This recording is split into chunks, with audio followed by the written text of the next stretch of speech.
Hi guys, herkese salam. Uzun müddətdir video paylaşmıram.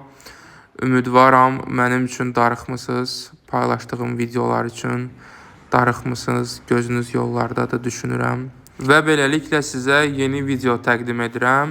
Ard-arda 2 video təqdim edəcəm bir həftə içində. Və ilk videomuz Montenegronun Kotor şəhərindəndir. Mən sizə bu şəhəri biraz qısa da olsa bu vlogun içində tanıtmağa çalışacağım. Videoya başlamamışdan öncə çox rica edirəm, videonu like edək, kanala hələ də abunə deyiliksə abunə olaq və başlayaq videonu izləməyə və dinləməyə. Kotor Montenegronun ən qədimi və ən gözəl şəhərlərindən biridir. O Adriatik dənizinin sahilində Boka Kotorskaya körfəzinin dərin bir hissəsində yerləşir və UNESCO-nun Dünya İrsi siyahısına daxil edilir. Kotor həm tarixi, həm memarlıq, həm də təbiəti ilə çox maraqlı və zəngin şəhərdir. Kotorun tarixi eramızdan əvvəlki əsrə qədər gedib çıxır. Əvvəlcə İllirlilər bu əraziyə yaşayırdılar, sonradan şəhər Romalılar tərəfindən 168-ci ildə fəth olunub və Akrivium adlanırdı. Kotor şəhərinin ilk adı. Turistin çoxluğunu görürsən. Kim ölür? Orta əsrlərdə Kotor müxtəlif dövlətlərin hakimiyyəti altında olub. Bu hakimiyyətlərdən Bizans, Serbiya Krallığı, Venesiya Respublikası, Osmanlı İmperiyası və Avstriya Macaristan arasından əldən ələ keçib. Xüsusilə Venesiya dövründə 1420-1797-ci ildə şəhər çox inkişaf edib. Bu dövr Kotorun memarlığında və şəhərin divarlarında açıq-aydın görünür. 1815-ci ildən sonra Kotor Avstriya Macaristan İmperiyasının tərkibinə daxil oldu. Birinci Dünya müharibəsindən sonra isə Yugoslaviya Krallığının bir hissəsi oldu. 2006-cı ildə Montenegro müstəqillik qazandıqdan sonra Kotor yenidən müstəqil Montenegronun şəhəri kimi tanındı. Kotorun köhnə şəhəri, yəni Stari Grad, dar labirint kimi küçələri və daş evləri ilə orta əsrlərin əsl ruhunu qoruyur. Şəhər divarları 4-5 kilometr uzunluğundadır və dağın zirvəsinə qədər qalxır. Buradan şəhərə və körfəzə möhtəşəm mənzərə açılır. San Giovanni qalası Kotorun simvolu sayılır. Zirvəyə qalxmaq üçün təxminən 1350 pillə vardır. San Tripol katedralı 1166-cı ildə tikilib və Romansk üslubunda gözəl bir kilsədir. Dənizçilik muzeyi Kotorun qədim dəniz ticarəti və tarixi haqqında zəngin eksponatlara malikdir.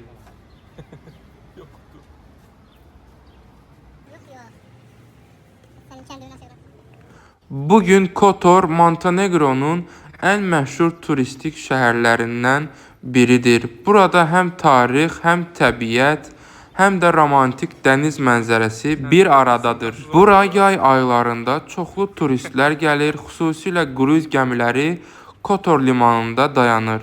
Kotor həm də musiqi festivalları, sənət sərgiləri və ənənəvi karnavalları ilə tanınır. Kotor şəhərinin əhalisi çox böyük deyil. Bu da onun sakit və tarixi atmosferini qorumağa kömək edir. Ümumi əhalisinin sayı isə təxmini 22-23 min nəfərdir. Əhalinin əksəriyyəti Montenegrolular, serblər və xorvatlardır. Şəhərdə həmçinin az sayda Albaniyalı və Bosnyak icmaları da yaşayır. Burada əhali əsasən bu işlərlə məşğuldur. Turizm və otelçilik, liman və dənizçilik, restoran və xidmət sektoru, qayıq və qruz xidmətləri ilə insanlar öz gəlirlərini, işlərini təmin edirlər, belə deyim sizə. Yayda şəhərdə turistlərin sayı yerli əhalidən bir neçə dəfə çox olur. Xüsusilə qruz gəmiləri ilə gələnlər küçələrlə dolu olur. Kotorun rəsmi əhalisi 13-14 min nəfər olsa da, yay aylarında, xüsusilə iyun-sentyabr arasında şəhərdə 50-70 min nəfər insan ola bilir. Bunun səbəbləri hər gün körfəzə 2-3 qruz gəmisi gəlir, bəzən 10 mindən çox turist bir gündə qonaqlarla birlikdə yaxın kəndlər, Peras, Dobrota, doluluq artır. Restoranlar, otellər, kafe sahələri bu dövrdə tam gücü ilə işləyir. Kotorun daimi əhalisinin bir hissəsi, xüsusilə gənclər, Budva, Podgoritsa və Tivat kimi şəhərlərdə işləyir, amma ailələri Kotor ətrafında yaşayır. Payız və qışda şəhər çox sakit və boşalır. Bu da Kotorun iki fərqli simasını yaradır. Yayda canlı, rəngli, turistik, qışda sakit, tarixi, dərin. Kotor, Budva və Tivat şəhərlərində əhalinin il ərzində turizm mövsümünə görə necə dəyişdiyini sizə qısa bir nümunə ilə bəhs edim. Budva ən çox turist qəbul edən şəhərdir. Yayda əhali 100 min nəfəri keçir. Kotor daha sakit, tarixi və mədəni turizmə yönəlib. Pik dövrü 60-70 min nəfərə çatır. Tivat hava limanı və liman turizmi ilə tanınır. Yayda əhali 50-55 min nəfərə çatır. Beləliklə, Budva daha çox canlı gecə həyatı ilə tanınır. Kotor isə tarixi və romantik şəhər kimi fərqlənir.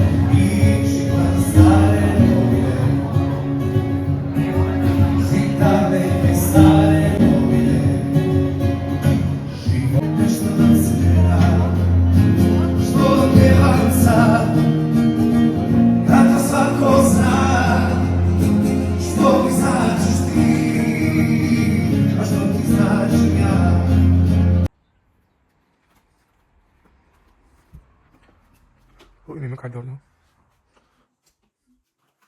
Bu yüzden giren kimi məlumat alındı.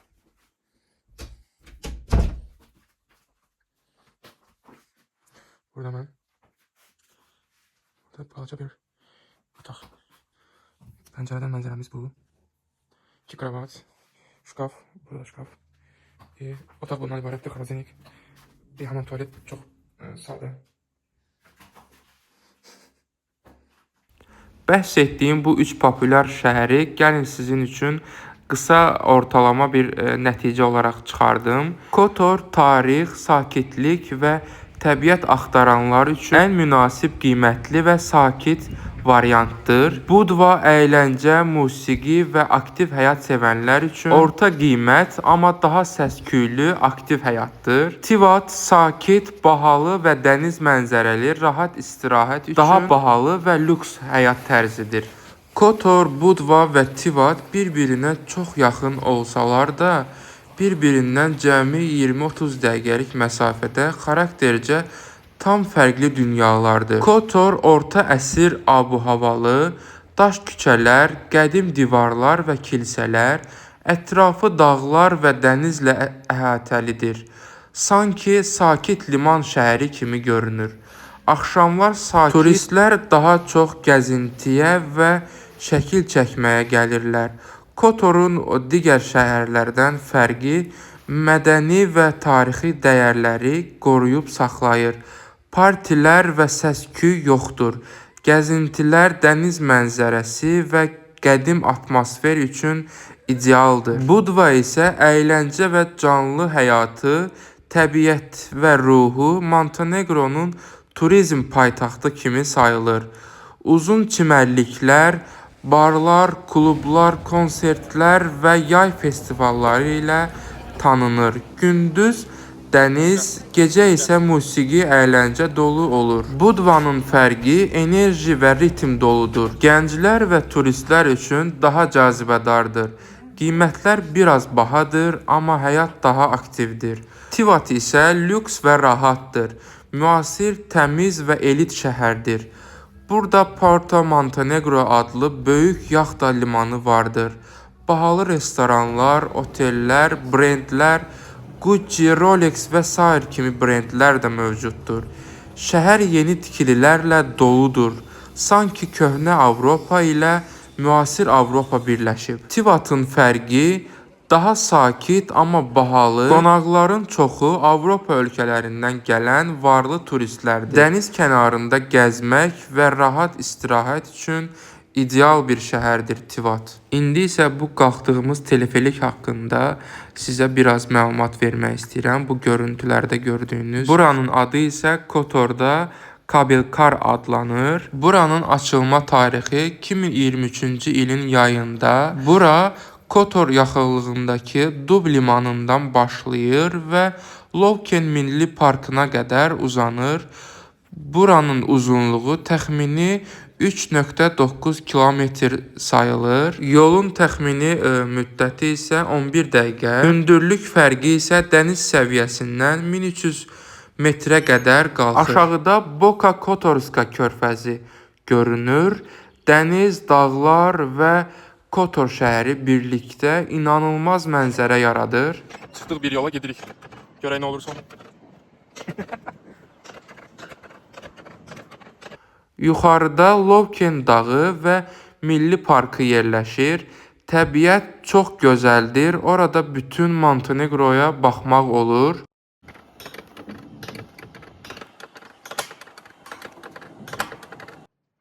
Yuxarı stansiyada restoran, kafe və müşahidə meydançası vardır. Kotor Kabelkar həm macəra, həm də romantik təbiət mənzərəsi istəyənlər üçün mükəmməl bir turistik ərazidir. Sizə mənzərəni və hündürlüyü göstərim. Sizə bu hündürlüyü göstərim. Gəldiyimiz o kanat və olan mənzərə. Montenegronun bir çox şəhəri buradan görünür. Bu hündürlükdən. Çox möhtəşəmdir. Oradan gələn uşaqlar. Maraqlıdır. Əgər hava açıq olarsa, zirvədən Boka körfəzi, Tivat, Budva və hətta uzaq Albaniya dağları belə görünür. Başa düşdüyüm qədərilə artıq bitirik. Burada da başlayanlar. Bitir burada. Ama çok kısa sürdü de yani ki. Ama çok qəşəng yeri. İşte durdu. Buradan giriş edirsən, gəlirsən, hazır burada bitti. Finish. Kotor Lovken teleferik xətti Montenegroda Kotor şəhərində Lovken dağ silsiləsi ilə birləşdirən müasir nəqliyyat sistemidir. Bu layihə həm yerli sakinlər, həm də turistlər üçün əhəmiyyətli bir nəqliyyat vasitəsi olmaqla yanaşı, ölkənin turizm sektorunda da mühüm tövhələr verir. Kotor teleferik sistemi 48 müasir kabinədən ibarətdir. Hər bir kabinə 10 nəfər tutumdadır. Bu da saatda 1200 nəfər sərnişin daşıma qabiliyyəti deməkdir. Səyahət müddəti təxminən bayaq da qeyd etdiyim kimi 11 dəqiqə və 3,9 kilometr uzunluğundadır. Kabinlər 360 dərəcə panoramik şüşə pəncərələrlə təchiz olunub. Sərnişinlərə Adriatik dənizinin və Kotor körfəzinin möhtəşəm mənzərələrini izləməyə imkan verir. Kotor Lovken teleferik xətti tikintisinin təxminən 24 milyon avro civarında başa gəlib. Bu məbləğ infrastrukturda avadanlıq və digər əlaqəli xərclərə əhatə edir. Kotor Lovken teleferik xətti yüksək təhlükəsizlik standartlarına uyğun olaraq fəaliyyət göstərir və turistlər üçün unikal bir təcrübə təqdim edir. Əgər bu teleferik xəttinə ziyarət etməyi planlaşdırırsınızsa, rəsmi veb saytından və yerli məlumat mənbələrindən ən son təhlükəsizlik məlumatlarını əldə etməyiniz tövsiyə olunur. Kamera stop eləmə, ver mənə.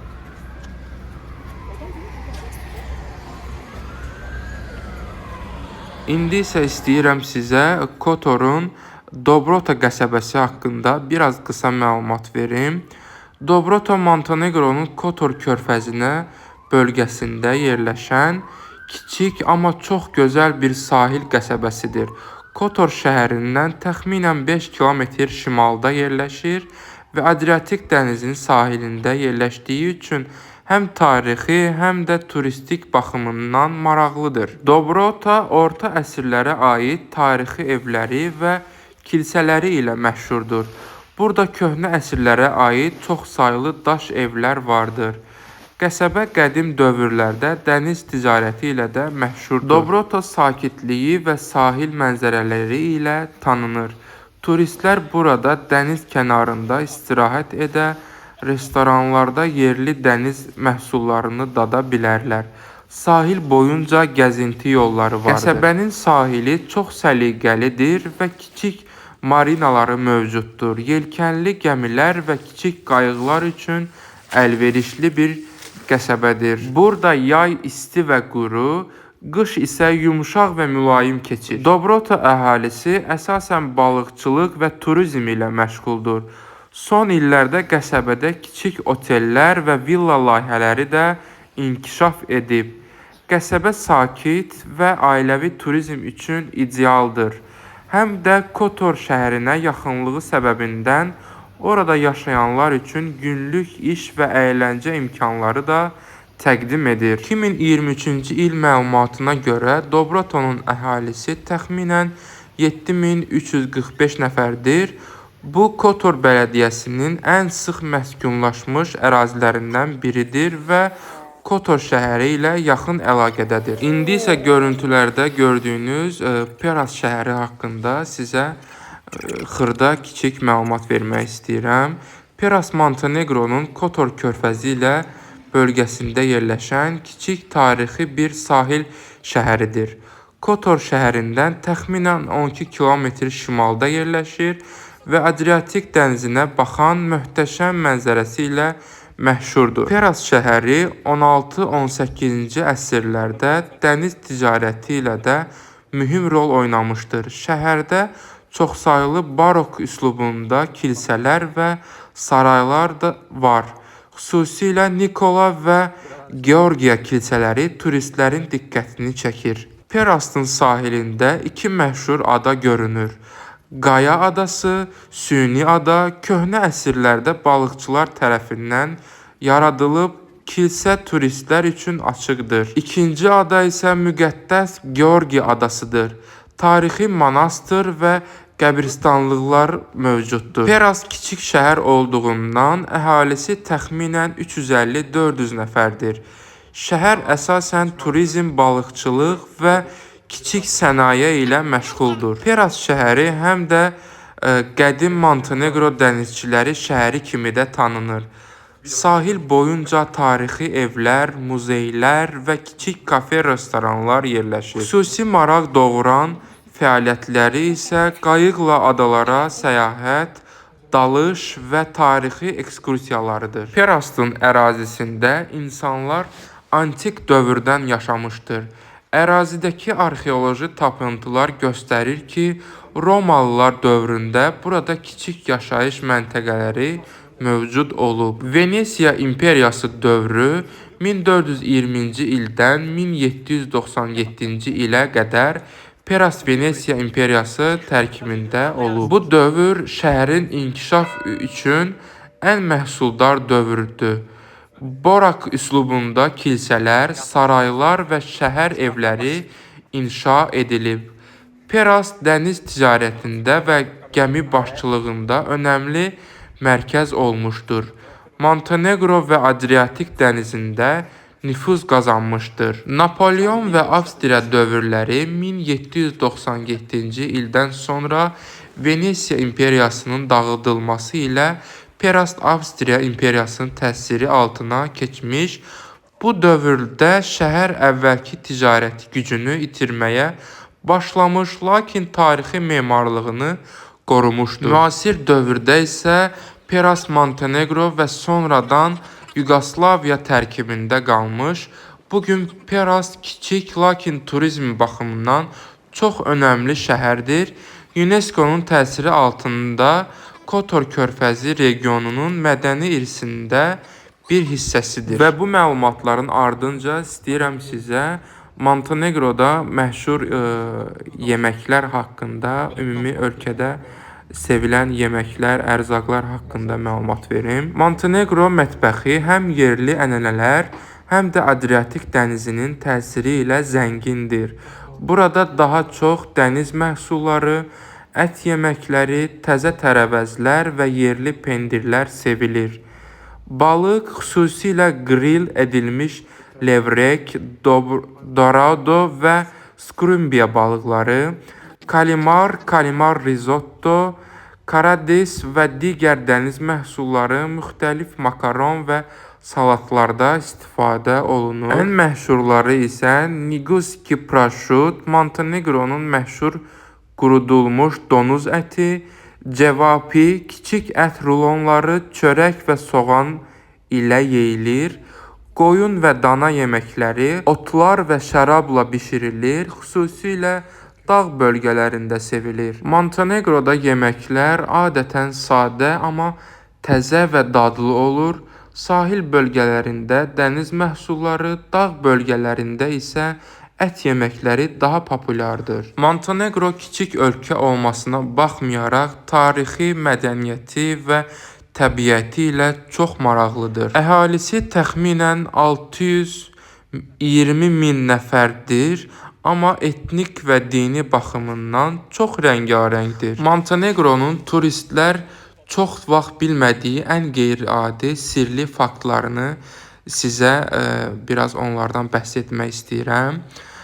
Durmitor Milli Parkında 18 qar gölü var ki, bir çox turist bunları bilmir. Onların bəzisi yalnız yayda görünür. Tara kanyonu Avropadakı ən dərin kanyondur. Təxminən 1300 metr və adətən Nilu və ya Grand Kanyonla müqayisə edilir. Burada plaja da düşə bilər yəni? Bence. Biogradska Koranın qədim meşələri, bu meşələr UNESCO tərəfindən qorunur və 3000 ildən çox yaşı olan ağaclar ilə məşhurdur. Tarixi və mədəni sirləri isə Kotorun qədim şəhəri divarları altında hələ də araşdırılmamış yeraltı keçidlər mövcuddur. Montenegronun qədim paytaxtı Çetinyedə hələ də gizli arxivlər və krallıq sarayının bəzi otaqları hələ də açılmayıb. Dəniz və sahil sirləri isə adalar arasında gizli çimərliklər, Kotor və Budva sahilində çoxlu kiçik səssiz çimərliklər var ki, yalnız yerli balıqçılar və ya qayıq ilə gələn turistlər tərəfindən bilinir.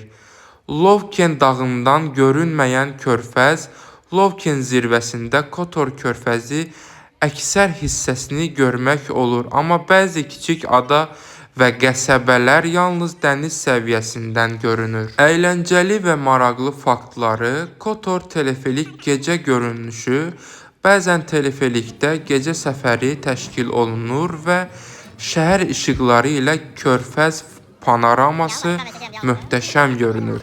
Peras musiqi ənənəsi kiçik şəhərdə hər il Borok musiqi festivalı keçirilir və bu 400 illik musiqi ənənəsinə söykənir. Montenegroda hər il keçirilən ən yavaş vətəndaş yarışması ölkənin ən maraqlı və qeyri-adi tədbirlərindən biridir. Bu yarışma Montenegro xalqının tənbəl olduğunu barədəki stereotipləri yumorla təqzib etmək məqsədi ilə təşkil edilir. Bu yarışmanın başlanma vaxtı hər il avqustun ortalarında. Qaydalar: iştirakçılar yalnız uzanaraq iştirak edə bilirlər. Oturma və ayağa qalxma dərhal diskvalifiya ilə nəticələnir. İcazə verilən fəaliyyətlər isə telefon istifadə etmək, kitab oxumaq, yemək və içmək sərbəstdir. Həmçinin hər 8 saatda bir dəfə 15 dəqiqəlik fasilə verilmişdir. Bu yarışmanın mükafatı isə 1000 avrodur. 2023-cü ildəki yarışmada Lidiya Markoviç adlı iştirakçı 51 gün davam edən qeyri-adi istirahət müddəti ilə qalib gəldi. O yarışmanın məqsədinin yalnız pul mükafatı olmadığını, həm də psixoloji bir oyun olduğunu vurğulamışdır. Yarışma müddətində iştirakçılar bir-biri ilə musiqi dinləyib rəqs etmiş, bir-birilərinə dəstəkləmişdirlər. Anlamana gerek yok. Okey. Sevgili Sıntıvin, Just Say Takışlar. Tabii. O video çekiyor. Çeksin de videomuzu. Düşmürsən, üzün düzgün düşmür, narahat ol. Alt dəvənin dizləri. Alkışlar. Yerə dəyir dizləri. Şarkı gibi. Qaralan qızlarım. Alkışlar. Kəbin kəsir özləri. Alkışlar. Əlası. Ben bile ay ben bile. Ben bile ay ben bile. Araba gelir ben bile. Oğlan edini aldattın. Şevruları aldattın. Yarım dolu dendile.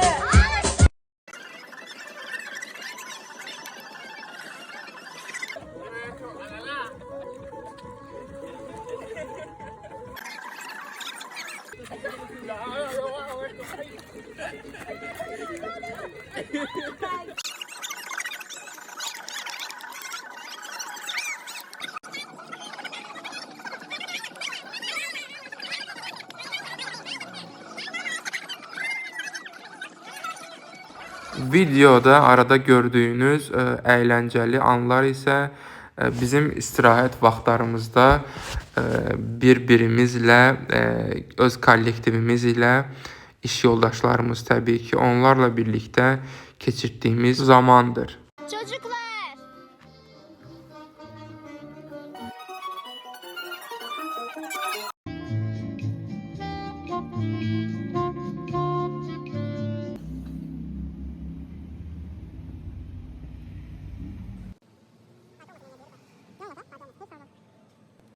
Klubda.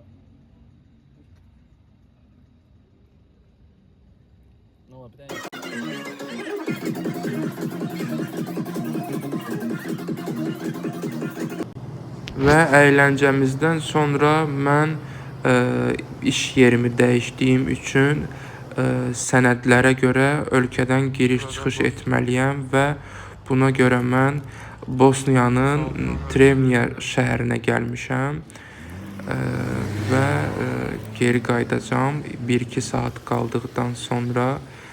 Bu şəhəri çox da bəyəndim deməzdim. Düzdür, elə də böyük gəzmədim, amma yenə də Balkanların şəhərləri arasında çox zəif şəhər olduğunu düşünürəm. Bəlkə Bosniyanın daha gözəl şəhərləri, bəlkə yox, mütləq ki vardır.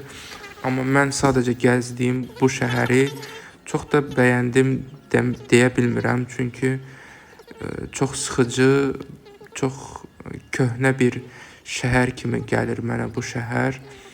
Daha doğrusu elə bir abu-hava hiss etdim bu şəhərdən. Burada heç bir müasirlikdən məncə söhbət gedə bilməz. Burada sadəcə bir parkı gəzdim və elə də çox gəzilməli yer olduğunu düşünmürəm bu şəhərdə. Bəlkə də başqa şəhərlər dediyim kimi var, amma bu şəhər həmən şəhərlərdən biri olduğunu düşünmürəm. Və burada bir neçə saat vaxt keçirdikdən sonra geri qayıdacağam Montenegronun Kotor şəhərinə. Burada kilsəyə girirəm. Kameraya icazə olmur. Əksər kilsələrdə icazə vermirlər. Burada mən gizli-gizli çəkiliş edirəm. Burada artıq geri qayıdıram, avtobusdayam və Kotor şəhərinə, Trevnya şəhərindən avtobusla geri qayıdıram. Belə balaca, sakit bir şəhərdir bu şəhərdə və bir neçə saata artıq mən Kotordayam. Bura Kotorun bazarıdır. Bu bazar səhərləri meyvə bazarı, axşamları isə əşya və geyim bazarı olur. Yəqin ki, bu bizə yaddır. Bazarın gündüz başqa, axşam başqa formada işləməsi. Burada biz Starigradı gəzirik, Kotorun içəri şəhərini, köhnə şəhərini belə deyim sizə. Burada klubdayıq, əylənirik. dostlarımızla.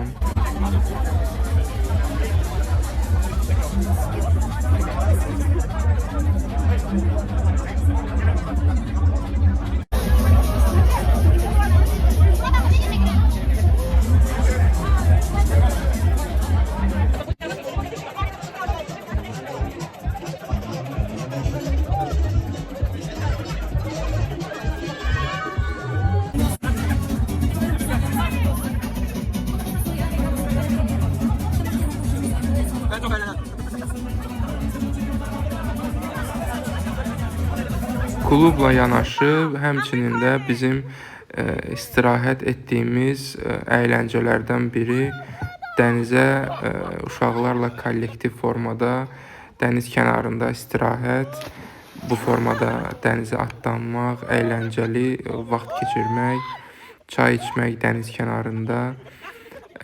Təbii ki, biz çay sevən millət olduğumuz üçün bunu tez-tez belə dəniz kənarı əyləncə, istirahət özümüz üçün hər dəfə, hər həftədə bir neçə dəfə, bəzən hər gün edirdik.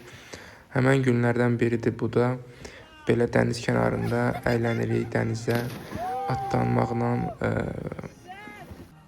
əyləncəmizə əyləncə qatırıq bu formada. İzləyin, maraqlı gələr deyə sizə düşünürəm.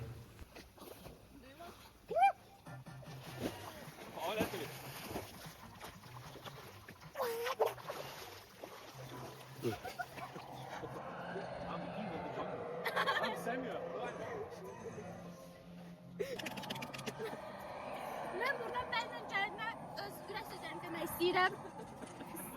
Çox Azərbaycan qardaşıyıq. Adam indi aparacaq.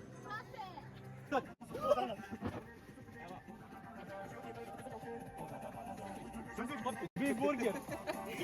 Sandviç top, bir burger. Nuri abi. Evet. Nasılsınız? Vallahi 18 yaşında gibiyim. Plaza. Sana bir Oy Allah başına satırım onu.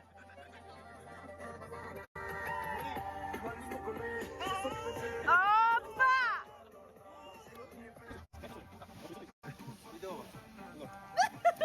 Kaçalım.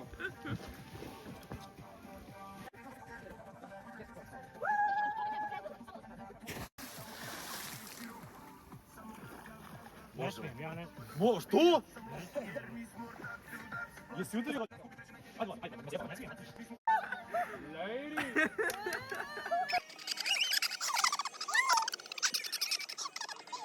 Və indi görəcəyiniz görüntülərdə mənim dənizdə olduğuma baxmayaraq, burada Montenegroda hər il istilər düşən kimi meşə yanğınları da hər il adət halını, adi halı alıb, artıq hər il Montenegronun bəzi bölgələrində meşə yanğınları başlayır. Bu görüntülərdə də gördüyünüz kimi və bu sakinlər tərəfindən artıq təəccüblə qarşılanmır qətiyyən və beləliklə də videonun yavaş-yavaş sonlarına gəlib çıxırıq.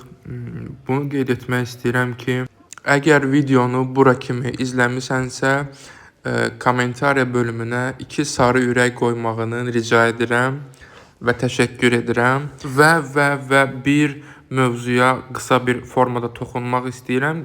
Sizə açıqlama vermək istəyirəm daha doğrusu. Fonda musiqi olan hissələrə, kadrlara mən özüm tezləşdirmə vermişəm ki, çünki YouTube buna icazə vermir və musiqilərə təlif haqqı deyilən bir şey var. Onları qoyur, videoları silir, tezləşdirməsəm videonu. Ona görə, yəni musiqi olan bölümlərdə tezləşmiş formasını gördüyünüzdə normal qəbul edin. Çünki YouTube buna icazə vermədiyi üçün mən məcbur halda videoların həmən kadrlarını tezləşdirirəm ki, həmən kadrları da heyf etmədən kanalımda, videomda, vlogumda göstərim sizə. Və sona gəlib çatdıq. Videonun son 4 dəqiqəsi konsert və rəqslərdən ibarətdir. Videonu izlədiyiniz üçün təşəkkür edirəm. Kanala abunə deyilsə, abunə olmağı, videonu like edib fikirlərinizi də bildirməyi unutmasanız çox sevinərəm. Sağ olun, var olun, sevgi ilə qalın.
Potem zło nie znają, gotta hold them, stay show, they give us a number. And there's not a song, say I'm there, there's a stop. Say I'm there,